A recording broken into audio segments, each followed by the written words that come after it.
Assalamualaikum warahmatullahi wabarakatuh. Fatha bil qabul tamami kulli sul wa naili kulli ma'mul mubara'an min al-laghi wal fudul wa ila hadrati sayyidina Rasul sallallahu alaihi wa alihi wa ashabihi wa azwajihi wa auladihi wa dhurriyyatihi wa ahli baitihi ajma'in. Summa ila rahim masyayikhina wa muallimina fid din,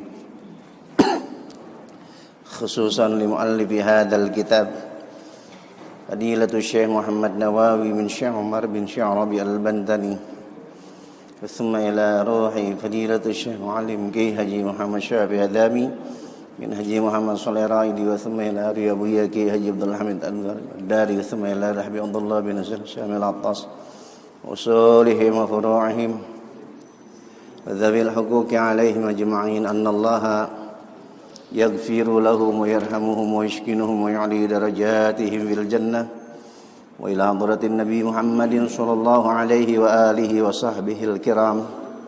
Al-Fatihah.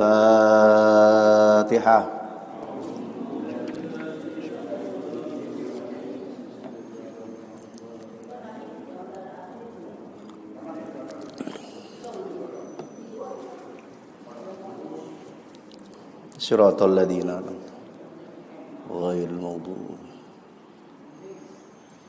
Halaman 54, baris keempat dari bawah, melanjutkan kajian kita pada 2 minggu yang lalu. Bismillahirrahmanirrahim. Alhamdulillahi rabbil alamin.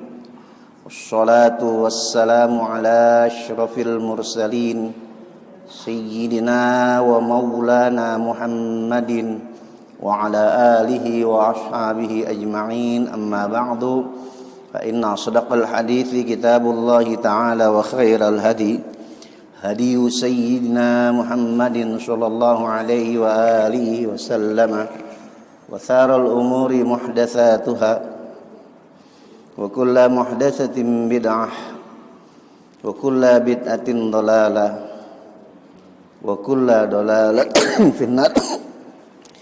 Wa fi sanadil muttasilil al imamil muallifi rahimahumullahu ta'ala wa adama nafa'a bihi wa bi barakati ulumihi wa bikum fid daraini amin. Qala radhiyallahu ta'ala anhu ajma'in. Fa illam tunzibhu thalathu wajaba ay yazida 'alaiha hatta yunazzifahu bihaitsu la yabqa illa atharun la yuziluhu illa al-ma'u aw sigharul khazafi. Fa illam tunjibhu, masih sekitar istinja dengan batu. Maka jika belum membersihkannya istinja dengan menggunakan 3 batu, kita udah pakai 3 batu nih, berarti 3 batu, 1 batu kan 3 sisi ya, 9 sisi semuanya, tapi belum bersih juga. Wajaba ayyazida 'alaiha, maka wajib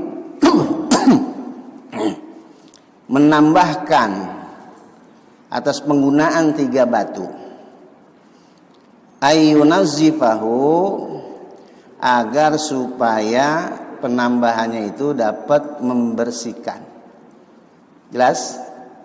Kalau kemarin 3 batu ya, maksimal 3 batu. Namun ketika sudah menggunakan istinja dengan 3 batu, belum juga membersihkan ain, benda najis, zat najis, maka boleh, bahkan di sini katakan wajib ayyazida, menambahkan ya atas 3 batu itu, hatta yunazzifahu, sampai bersih. Bihaitsu, dengan sekiranya, la yabqa, tidak akan tersisa najisnya itu. Kalau dinambahin batu kan jadi, umpama nambahin 1 jadi 4. illa atharun, kecuali bekas-bekasnya, bekas-bekasan najis. Kalau pakai batu nggak mungkin sampai bersih banget kan, pasti ada bekas yang tersisa. La yuziluhu, yang dapat menghilangkannya bekas itu, illal ma'u, kecuali awis sigharul khazafi, atau dengan potongan kecil daripada kain apa aja. Dikias kalau di kantor-kantor tuh, kalau yang toiletnya duduk kadang pakai tisu, disiapkan tisu. Nah itu kias dari kain. Wala yajibu izalatu hadal atharu bisigharil khazafi, dan tidak wajib menghilangkan bekas najis ini bisigharil khazafi, dengan menggunakan potongan kecil dari kain. Jadi jangan mengultimatumkan potongan kain wajib. Ya, ini hanya kias. Makanya boleh pakai selampe, pakai tisu, pakai apa lagi? Pokoknya sejenis kain dah. Jadi nggak mesti kain. Kalau sudah ditambahkan, kemudian bersih, tuh batu diapain? Dibuang, jangan dipelihara. Tadi pelihara buat jimat. Tapi sebelum dibuang nih sunahnya, perhatikan. Kalau kita ngerjain sunah ada pahala. Sebelum dibuang, wa yusannu, dan dianjurkan, disunatkan, ayyan zurul hajaro, bahwa melihat batu al-mustanjabih, yang pernah digunakan buat istinja. Jadi bapak ibu kalau sudah umpama istinjanya pakai batu, sudah kelar, udah rapi, batunya disunat, dilihat dulu. Tujuannya apa? Buat ngeliat batu. Ya, tujuannya biar ketahuan nanti. Ya, dari batu itu kan ada bekas-bekas kotoran kita. Apa warnanya merah? Kalau merah berarti kena penyakit. Ya, kalau normal kuning kan, apa hitam, itu tujuannya. Jadi bisa mendeteksi kotoran penyakit kita dari kotoran.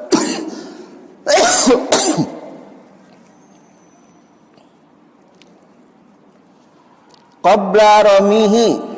Jadi sebelum dibuang, sebelum dilempar, dibuang, sunnah lihat dulu tuh batu yang dipakai. Untuk apa? Lama, untuk diketahui annahu yanqa, bahwasanya ya batu itu telah dapat membersihkan kotoran kita. Kalau kotornya nempel batu, berarti kan kotoran itu terangkat. Kalau kita pakai tapi kok nggak ada kotorannya, berarti batu nggak mengangkat kotoran, berarti belum bersih. Aula, anqa aula, telah membersihkan atau tidak, ketahuannya dari situ. Makanya sunahnya waktu mau dibuang lihat dulu. Fa in nazzafahu ayil mahalla biwitrin, maka jika membersihkan tempat keluarnya najis dengan batu pada jumlah yang ganjil, kalau kan sunahnya 3 batu.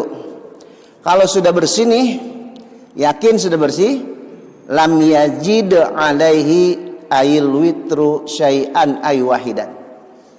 Tidak perlu menambahkan jumlah yang sudah ganjil itu 1. Pengen 4, jangan. Kan sunahnya 3. Kalau sudah bersih udah. Ya kali gitu keenakan disosot-sosot pengen nambah atuh lagi. Jangan. Jadi justru menghilangkan sunnah. Ini yang disebut khilaful aula, menyalahi yang utama. Yang utama 3. Kalau sudah bersih udah jangan. Karena sunahnya witer. Sunahnya witir ganjil. Beda halnya kalau 3 tapi belum bersih, sunnah lah, bahkan wajib di sini. Wajib menambahkan 1 kan jadi genap tuh. Sudah. Nah, sudah jadi genap, boleh ente nambahin biar ganjil. Jadi jelas nggak? Misalnya Andre istinja pakai batu, 3 batu dia gunakan, belum meyakini kebersihannya, dia tambah 1. Hukumnya nambah 1 kan wajib nih konteksnya, ya. Karena sunatnya ganjil, boleh tambahin 1 lagi, jadi jumlahnya 5 ganjil, ya. Ini yang dikatakan oleh Nabi, innallaha yuhibbul witra. Sesungguhnya Allah suka yang ganjil suka sama yang ganjil. Makanya kalau udah 1 jangan pakai 2. Kelaguan. Iya, kan 1 udah ganjil. Entar repot kalau ente 2 mesti ente 3. Udah 2 mesti ganjil kan, ente cari lagi atuh kalau dapat. Udah 3 udah cukup, nambahin 4 kan mentok udah. Nggak boleh tambahin 1 jadi 5. Ajaran siapa? Kecuali Syiah. Kalau Syiah tuh wawunya bukannya wa'atop. Ketika ayat menerangkan fankihu ma tarbalakum minan nisa matna wa thulasa wa ruba'. Kalau ulama kita kan menafsirkan wawunya wa'atop, menghubungkan kalimat yang satu dengan yang lain. Tapi di tafsirnya orang Syiah, ya, wawunya itu wawunya ziyadah. Wawunya dimaknakan nambah. Jadi ketika mereka memaknakan fankihu, nikahilah olehmu ma tabalakum minan nisa, apa yang kamu sukai dari wanita. Matna 2, wa thulatha tambah 3 berapa? 2 tambah 3 5. Jadi wawunya dimaknakan ziyadah, tambah, plus. Matna wa thulatha wa ruba tambah 4. 5 tambah 4 berapa? Makanya jangan heran kalau ada imam Syiah yang bininya 9. Kalau kita enggak, 1 dan 2 dan 3 dan 4. Itu juga ada pengecualian. Fa in khiftum alla ta'dilu, maka jika kamu khawatir takut enggak dapat berlaku adil, fawahidatan, udah cukup atuh, jangan macam-macam kalau begitu.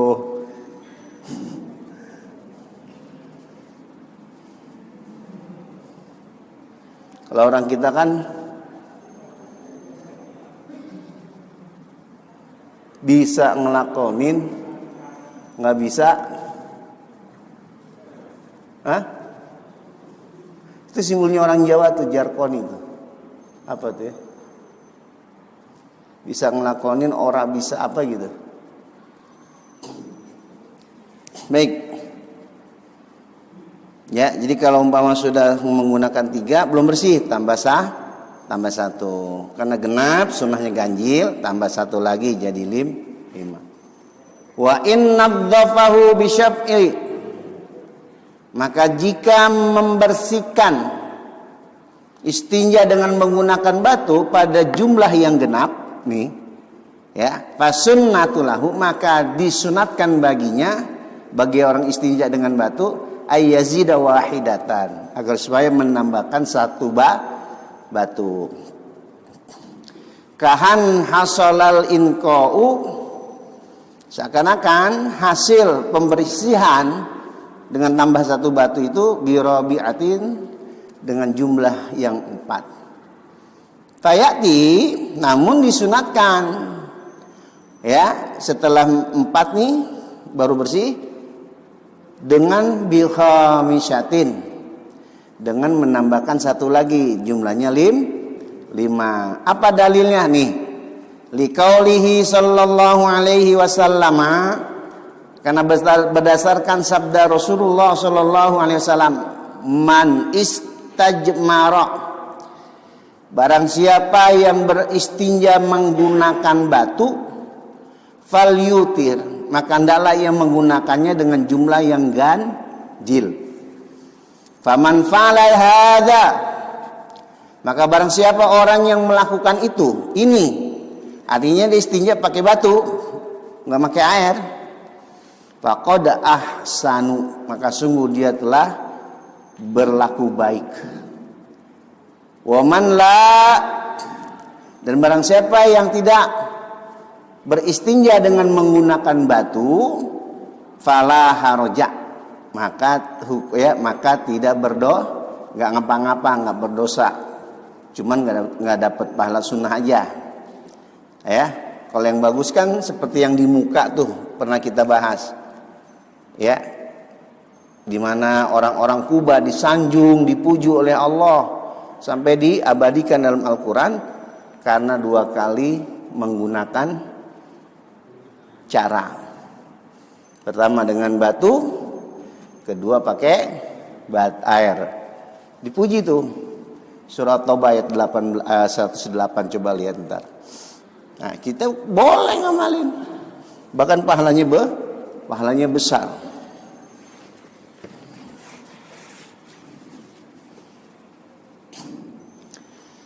Akhrajahu Ibnu Majah, lihat catatan kaki, hadis tadi dikeluarkan hadisnya oleh Imam Ibnu Majah dalam kitab Sunannya juz ke-1 halaman 434.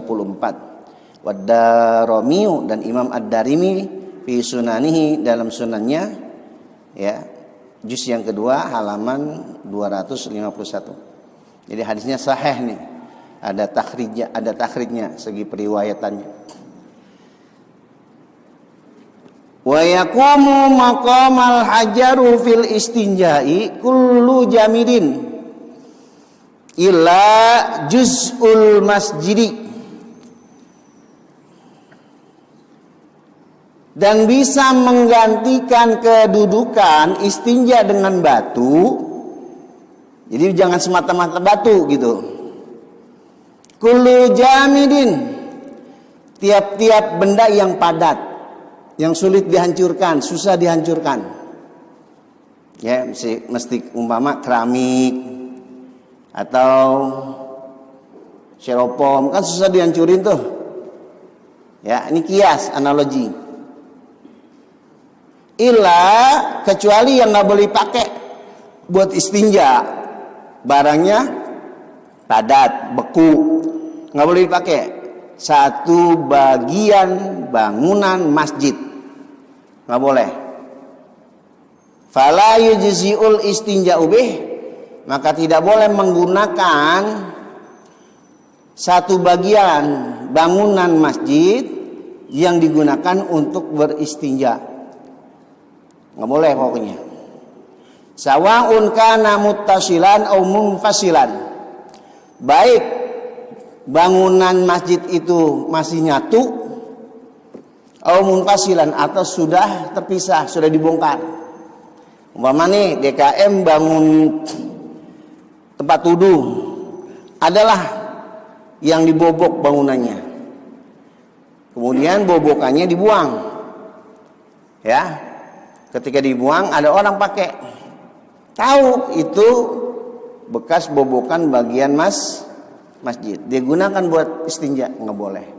Walaupun yang masih nyatu utuh atau yang sudah dihancurkan, nggak boleh. Kenapa? Karena masih tetap menghormati masjid.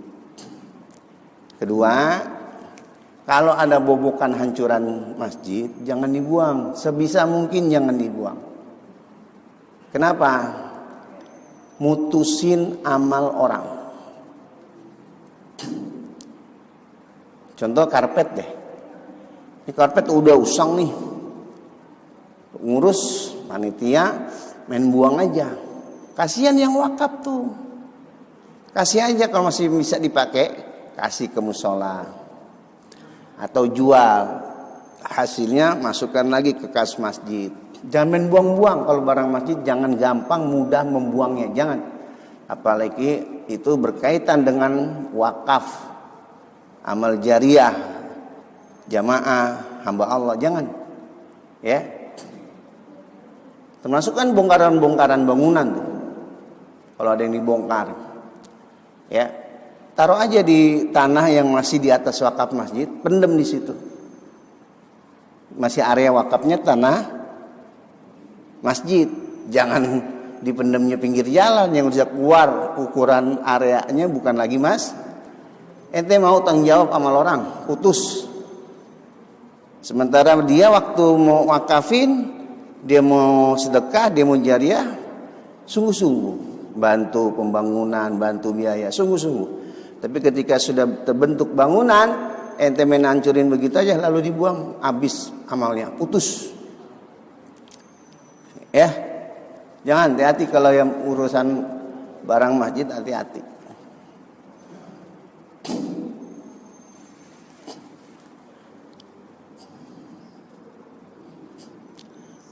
Tahirin, selain batu boleh menggunakan benda yang baku, benda yang padat, ya, benda yang keras, tapi suci. Khosyanin yang keras, menyerupai batu gitu, kayak tanah liat yang sudah mengering dalam bentuk lingkaran kayak bola, boleh digunakan buat istinja. Atau bambu, kan keras tuh, kayu, boleh nggak? Boleh. Pokoknya setiap benda yang padat, ya, kullu jamidin, boleh digunakan sebagai kias dari batu.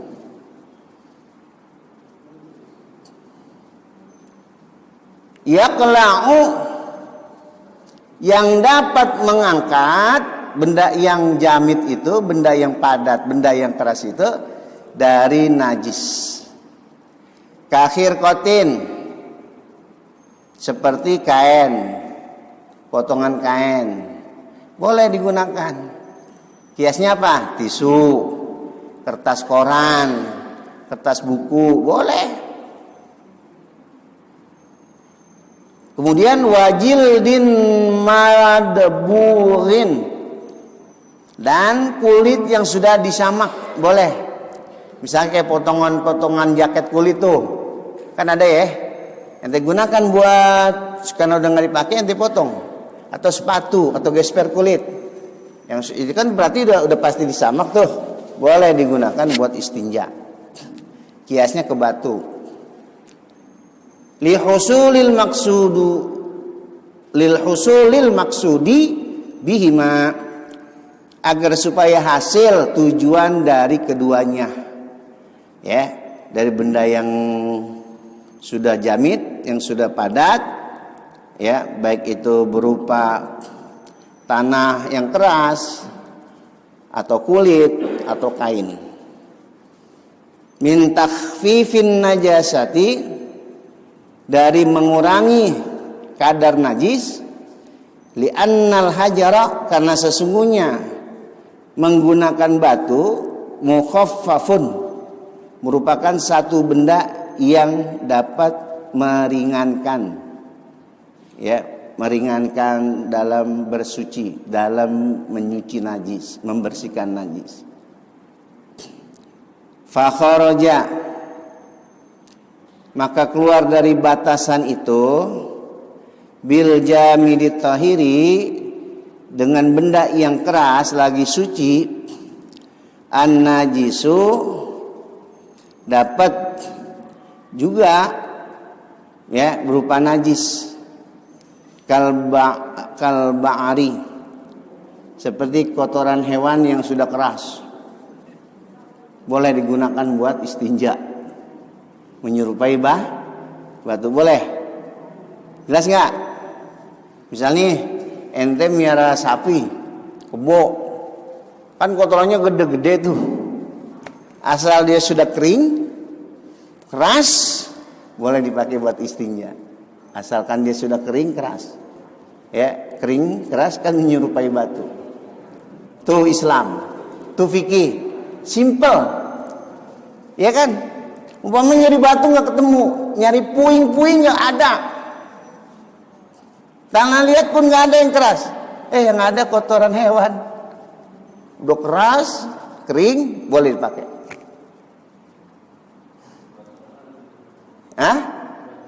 Nggak usah dibasuh lagi pakai air. Kalau ente mau afdal ya basuh lagi dengan air. Seperti orang Kuba, berarti menggunakan 2 alat dalam istinja, batu dan Jujur, saya lebih sering begitu. Lebih sering menggunakan batu, kemudian air. Ya, kenapa? Mumpung masih ada kesempatan, masih hidup tuh. Biar Rasulullah SAW, kita cinta sama Rasulullah, Rasulullah juga akan cinta sama kita kalau kita ngidupin ajarannya, kita ngidupin sunnah-sunnahnya. Coba aja, dulu awalnya seminggu sekali. Makanya di kamar mandi tuh saya selalu siap batu koral tuh. Ya. Kalau lagi ada kesempatan waktu, saya cari berapa sampai 10, saya kantongin, taruh kamar mandi di ember tuh yang ada isiannya. Cuci, taruh situ, tinggal pakai deh. Yang dipakai masukin plastik. Entar kalau mau sekalian buang sampah. Tadi nih awalnya pakai 3 batu. Nggak ada ya, belum yakin bersih, tambahin 1 batu. Sunnah ganjil tambahin 1 batu jadi 5. Nah, kalau belum yakin juga, udah aja pakai cara kedua, pakai air. Dengan menggunakan batu kita laksanakan, dengan air kita amalkan, komplit, beres.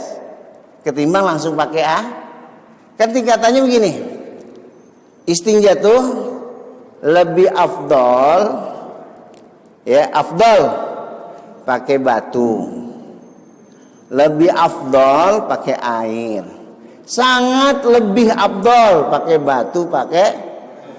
Itu pilih mau yang mana? Kalau saya pilih dua-duanya, sangat lebih afdol. Jadi pakai batu dulu, pakai air. Kalaupun udah 3 kali serasa belum bersih, kan air yang terbersihin. Karena batu nggak bisa mengangkat bau, tapi masih bisa bebekas. Beda dengan air. Kalau air kan bau hilang, bekas hilang. Ya, coba deh, atau seminggu sekali latih. Iya, emang nggak mau dipuji sama Allah seperti kaum Kuba. Dipuji itu dalam Al-Quran. Cuman gara-gara faktor istinja. Baik.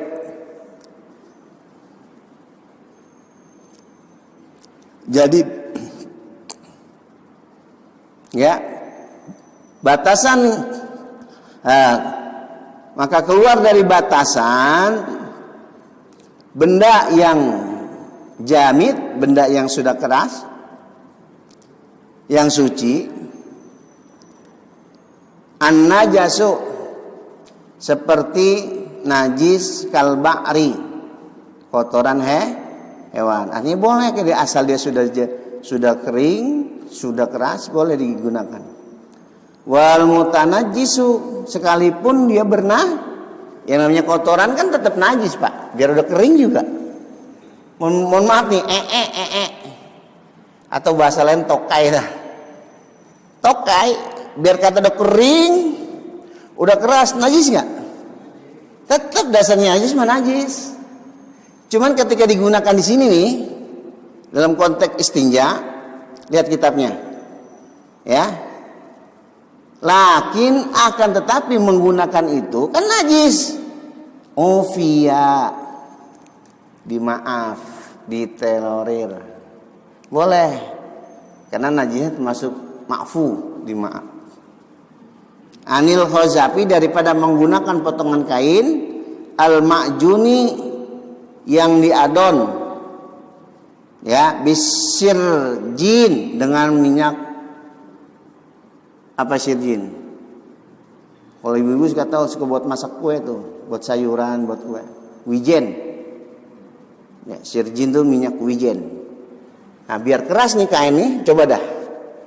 Ada potongan kain nih, Pak, ini minyak. Masukin.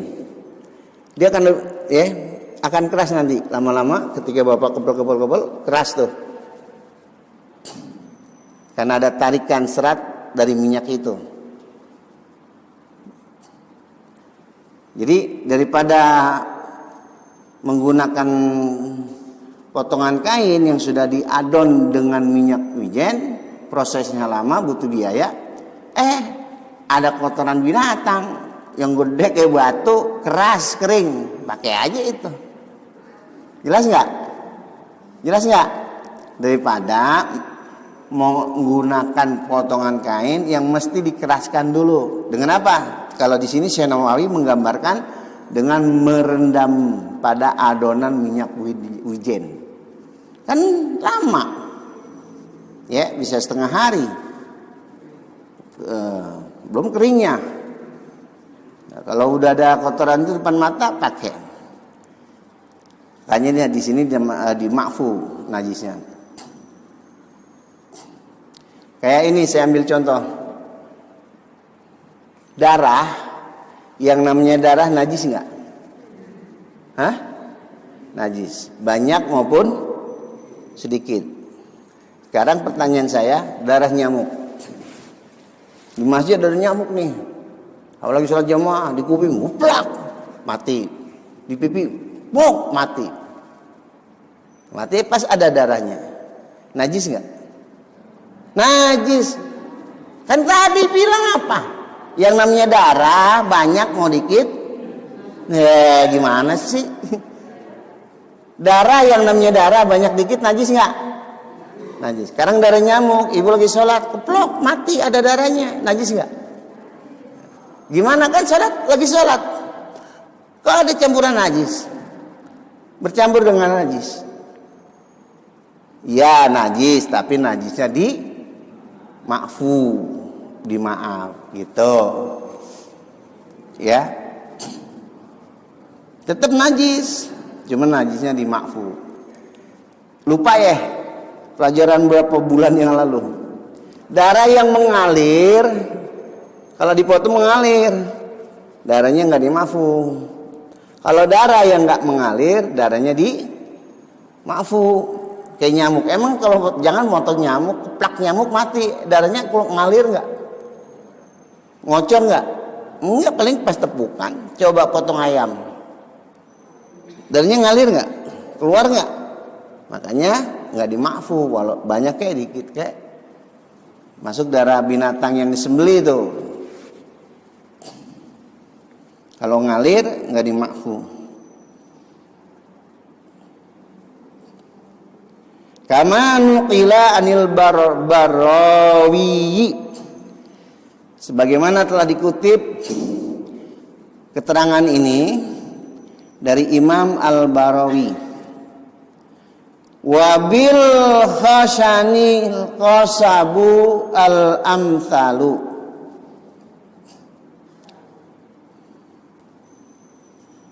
Wawunya ke khoroja tuh, maktubnya masih dihubungkan. Wa artinya wa khoroja gitu ya, dan keluar dari batasan bil khashani dengan benda yang kasar. Al qasabu, contohnya al qasabu, bambu yang licin. Lihat bambu dasarnya kasar, tapi ketika kehujanan atau kena air tuh bambu licin nggak? Bambu licin nih, lalu digunakan buat istinja sebagai kias batu, boleh nggak?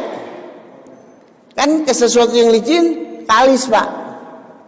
Bagaimana dia mau, bahasa mohon maaf, bagaimana dia mau menyosot najis, ya, seperti kencing, seperti juga buang air besar. Bagaimana dia mau bisa memindahkan najisnya, sementara dia licin, ya, al-qasabu, bambu,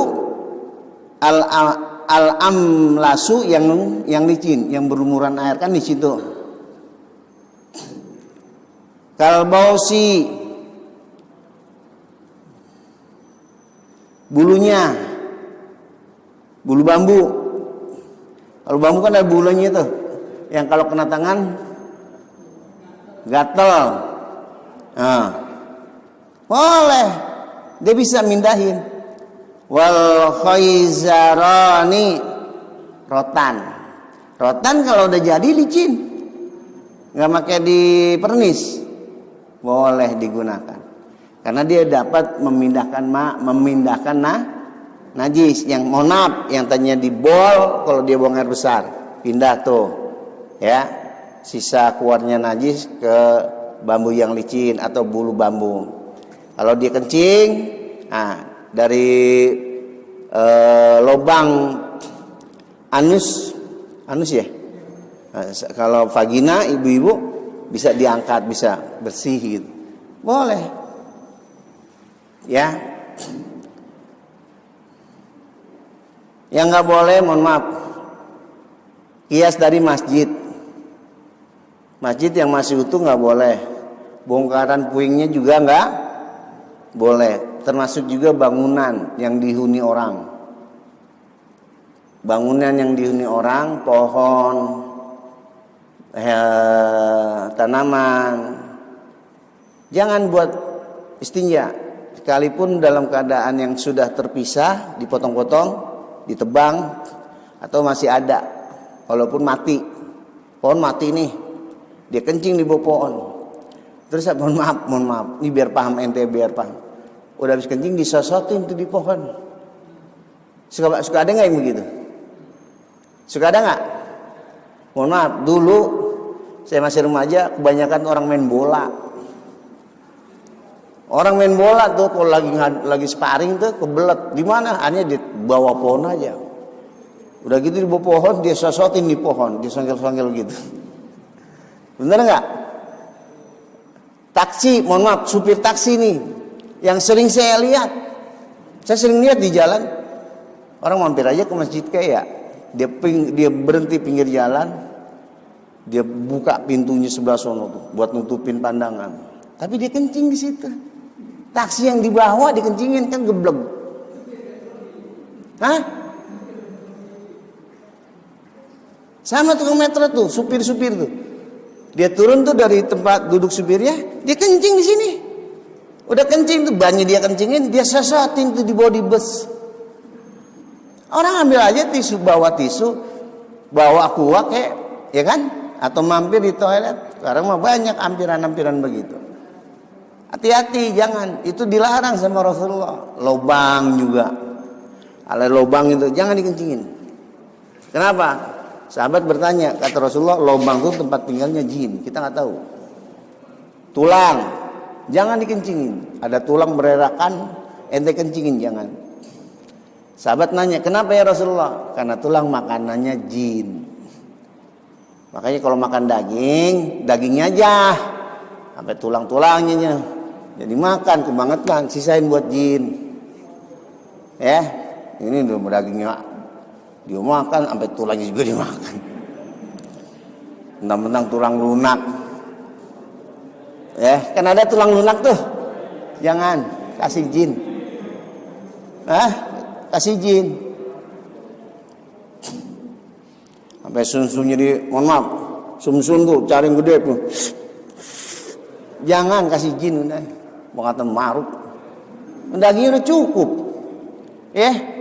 Makanya pada kolesterol kualat sama jin.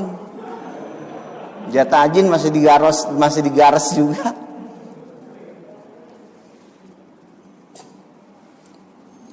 Kayak mohon maaf, filosofi nasikah, orang sebut akikah. Abdolnya kan nggak sama dengan korban. Cara penyembelihannya, cara pemotongannya, ya. Kalau bebas pemotongan hewan korban bebas, ente mau cacak mau gimana terserah. Tapi kalau pemotongan daging buat akikah nggak sembarangan. Dia per juzu nih yang boleh, ini boleh potong. Dari sini kemari, tuh. Ente potong dari sini. Jangan potong ini. Ini kan 1 juzu dibagi 3. Jangan. Tulang rusuk nih, jangan dibagi lagi. Biarin aja nih, ambil dari sini kan tuh. Caranya ente kodek sini nih, keluar dah utuh. Kalau jamaah saya yang di Bintaro alhamdulillah udah praktek langsung. Kenapa? Makruh satu dalam hukum. Kedua, tafaulan bisalamatil udwi. Simbolisasi yang baik demi keselamatan anggota tubuh bayi yang diakekahkan. Itu filosofinya. Saya ada karya tentang cara pemotongan akikah. Silakan deh cari di Gramedia. Itu ada hadisnya. Makanya kata Rasulullah, wala tuksirul uzma. Ketika Anda memotong hewan akikah, jangan sekali-kali memotong tulang belulang. Nah, tulang belulang itulah yang melindungi tulang-tulang daripada bayi. Makanya kalau mama yang mesen-mesen akikah di luar tuh, yang nggak mau capek, praktis, niat atau pesan, request, tulang-tulangnya jangan dipatahin ya, karena itu simbol. Ya, saya merujuk beberapa kitab Mu'tabar dalam fikih. Kifayatul Akhyar, Mughnil Muhtaj, Fathul Mu'in. Itu semua pokoknya termasuk fikih di 3 madhab. Imam Malik, Imam Hanafi, dan Imam Hambali. Sepakat semua sama dengan pendapatnya Imam Syafi'i. Ya, jadi cara akikah begitu. Terus semata-mata untuk menyelamatkan tulang belulang si Entar masaknya repot Ustaz. Emang tulang mau dimakan juga? Pakai kata repot. Kan ada kuali yang gede tuh. Ya, ente masak di situ atau yang afdal nih. Kalau saya tekankan sama jamaah yang lain, kan udah dalam bentuk rangka tuh, kerangka tulang-tulang kan. Pokoknya yang persendian boleh. Nih dari sini kemari. Nih boleh. Jangan satu persendian dibagi 3. Kayak ini nih, sini kemari. Potong 1, 2, 3. Nah, ini nggak ada manfaatnya. Hewan yang diakikahkan nggak memberi manfaat pada anggota tulang belulang atau badan bayi. Kubur.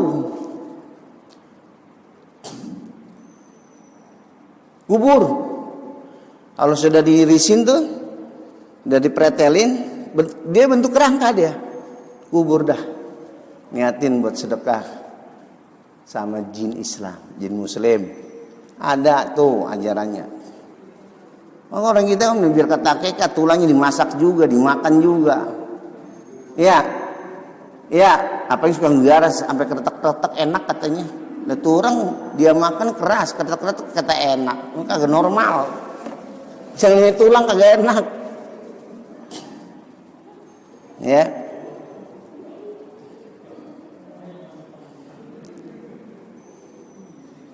Tapi ada juga tulang yang memberikan kebaikan. Ada juga tulang yang baik. Ada juga di Medan. Tulang. Paman ya. Dia Medan di sana.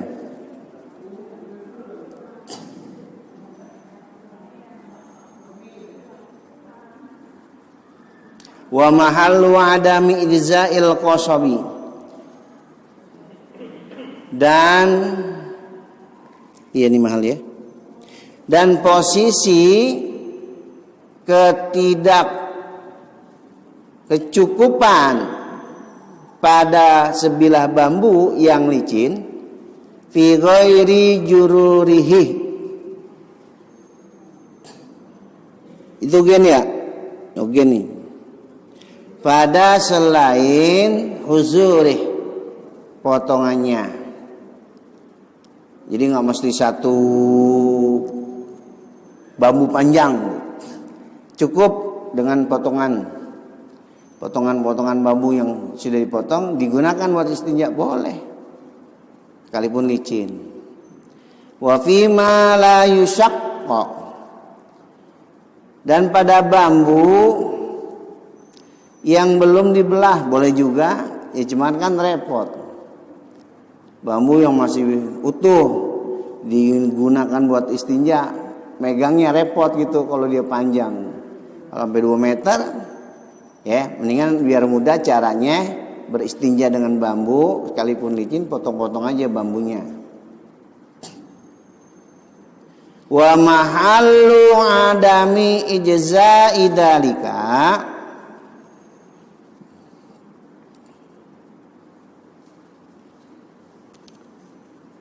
dan posisi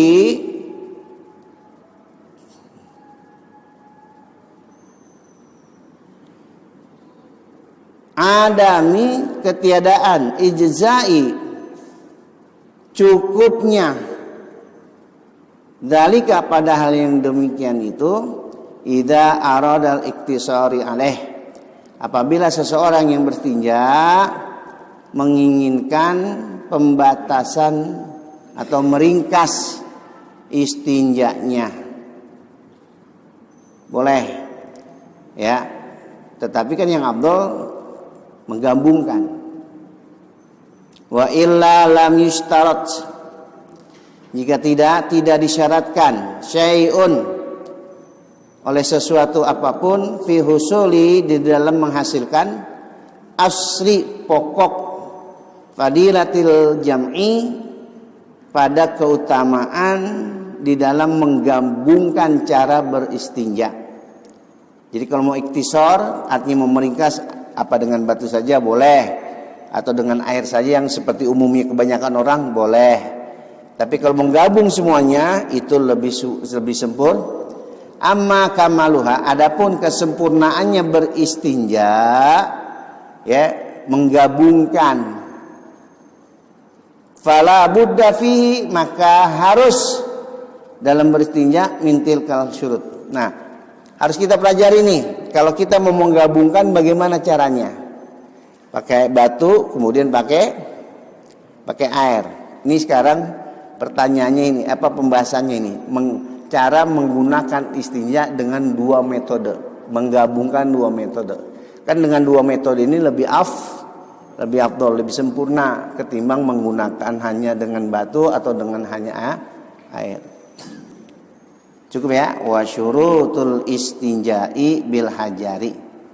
Nanti insya Allah pembahasan yang akan datang syarat beristinja dengan menggunakan batu. Bagaimana? Ya, pelajarin dulu syaratnya. Karena sahnya satu ibadah terlaksananya syarat dan rukun. Batalnya satu ibadah bila rukun dan syarat sekalipun satu ada yang tidak dilaksanakan. Satu rukun nggak dilaksanakan dalam satu ibadah nggak sah. Satu syarat tidak dilaksanakan dalam satu ibadah pun tidak sah. Makanya dalam satu ibadah rukunnya harus sempurna, syaratnya pun harus sempurna. Nah, ini insya Allah yang akan datang syaratnya beristinja dengan menggunakan batu. Selanjutnya setelah itu pun bagaimana syarat beristinja dengan air? Jujur, selama ini kan kita pakai umum, pakai air, umum di mana-mana. Tapi apakah pernah mempelajarinya dengan baik? Tahu syaratnya menggunakan dengan air, tahu rukunnya menggunakan rukun istinja dengan air. Kalau nggak tahu rukunnya, nggak tahu syaratnya, nggak sah, masih dianggap belum cebok. Nah, makanya gunanya di sini kita membahas fikih ya, untuk mengetahui hal-hal yang sensitif dalam ibadah. Karena jangan sampai satu hal gagal kita lakukan membawa kegagalan pada hal yang lain. Itu tujuannya. Wallahu a'lam bissawab. Al-Fatihah. Bismillah. Ar-Rahmanir-Rahim. Iyyaka na'budu wa iyyaka.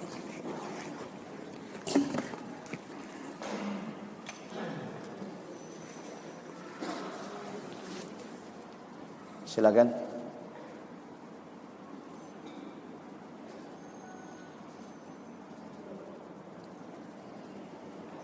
Enggak ada.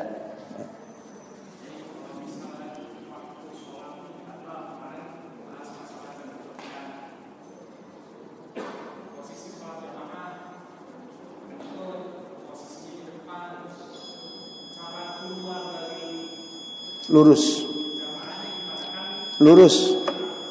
Nisab nih 1, 2 dan seterusnya.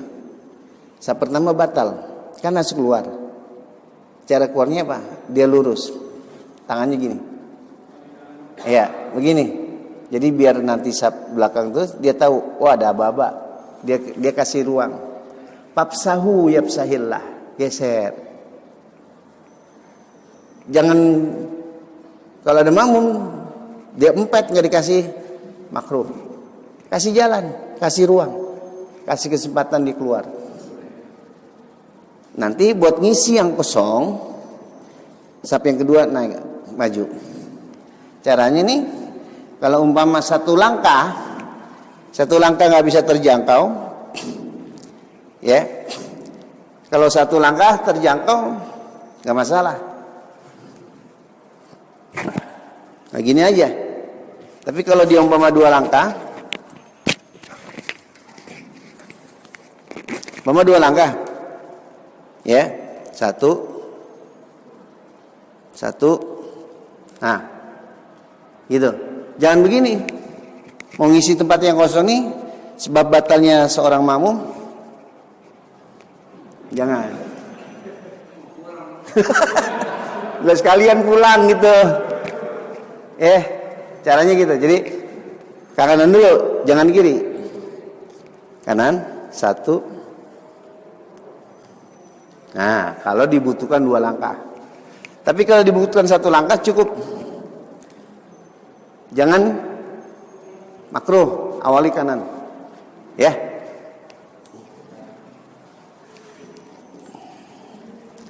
Baik, karena udah masuk Isya.